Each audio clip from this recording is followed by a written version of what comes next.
Hello and welcome back to another Dodgeball video. If you're new, thank you for tuning in. My name's Brianna. I was co-captain of 2019's gold medal winning Team USA Women's Dodgeball, and today I have no blocking tips for you.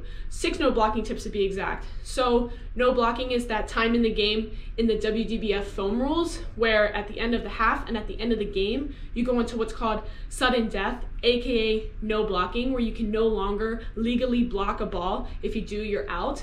And so today I'm going to go through some tips on strategy and some things to keep in mind during no blocking to help you and your teams be more successful. So let's jump right into it.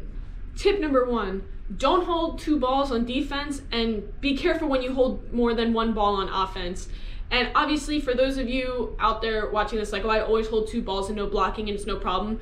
Awesome, good for you. That's a rare case. I see too many times where players that are holding 2 balls just kind of freeze up and hesitate because they can't block or do anything defensively with them, and they're like, and then by the time they block them, they get hit with the other ball, or they don't drop them fast enough. There's just something about holding 2 balls where I just see so many mistakes made from players, even experienced players, and I just find it's a safer bet to just hold the 1 ball. You can still be in a defensive position and easily drop it and go for a catch or move out of the way. But something with 2 balls, I just see so many mistakes made that I just think you're better off just holding the 1 or being really comfortable knowing that what you're gonna do if someone throws at you when you have 2 balls.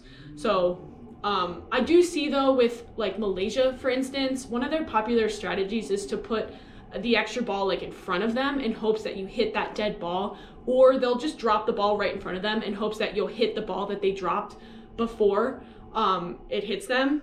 And they've perfected that, and that's awesome, and it's definitely something to practice if you're considering it. But I say overall, if it's in the game, a serious game, don't risk it with 2. If it's a practice game, try it out and see how you feel. But overall, I recommend not holding 2 balls. So tip number 2, and it kind of goes with tip number 1, target players with a ball in their hand, or 2 balls in their hand. So like I said in tip number 1, sometimes players who are holding balls in no blocking make a lot of mental errors and block, or they accidentally hesitate and flinch, and before you know it, they get hit before they drop their balls. You can catch them off guard a lot. And so I like to target players with the ball because I know that I have a better chance of them making a mental error than somebody who's squared up ready for the catch and no blocking. So they are, in a way, players with the ball, a slightly easier target.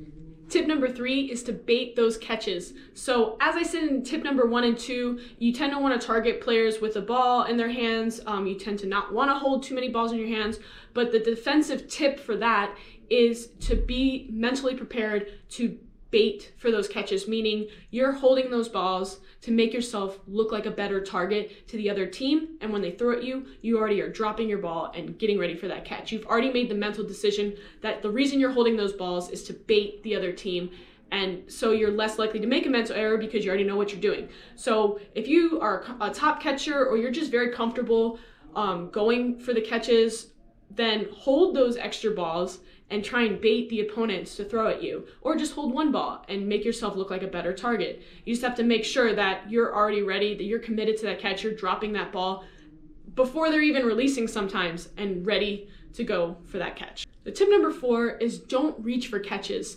There's just something about no blocking that causes players to reach for catches that I just notice it all the time. Players get out reaching a lot in no blocking. And I think has to do with the lack of being able to block. They just feel like catching's the only option on defense, when in reality, they can either not go for the catch or move out of the way. So reaching simply means you're reaching around for the ball. It's a ball that you have to stretch out for, a ball that's not in your breadbasket. So you want to force the players to throw it in your breadbasket by not reaching outside, and just kind of having that mental awareness, that mental toughness to not put your hands up and go for that ball that's way out of the way. So tip number 5, and this is an important one, you still want to play strategy with your team. So I see a lot of teams will just throw all their balls during no blocking, or only leave themselves with 1 ball. And while they may get a player or 2 out, it tends to not work in the long run because you just gave the other team 5 or 6 balls. So you still want to throw together, and you still want to play with your team. You still want to have ball control and try and have 2 balls on your side on defense. And yeah, there's going to be a lot more moments in no blocking to have those quick counters, those quick plays, because you want to catch teams vulnerable because they cannot block the ball. But there's going to be moments where that slows down and you want to be playing with your team at those moments. The teams that stick to the strategy tend to come out on top more than the teams that go a little wild and a little crazy. Last but not least, tip number 6, you want to quickly get in a defensive position after throwing, whether that's throwing and turning for the catch or throwing and immediately backing up quickly. Like I mentioned in the previous tip, teams tend to counter and snipe a lot more in no blocking because you can't block. And so you don't want to throw and lollygag, you want to throw and be ready, because the pace of no blocking is definitely a lot faster than the pace of regular play. So you just need to be ready for those quick counters and those quick snipes, and know that they're probably coming most likely a lot more than they would be in regular play. I hope you guys found those no blocking tips helpful and that you try them out the next time you play in sudden death or no blocking.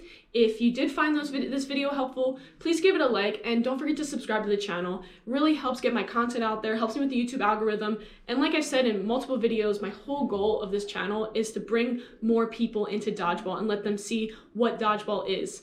And please drop a comment with any other dodgeball topics you'd like me to cover. I'm always trying to cover videos that I think you guys will find helpful, and I'll see you guys at the next one.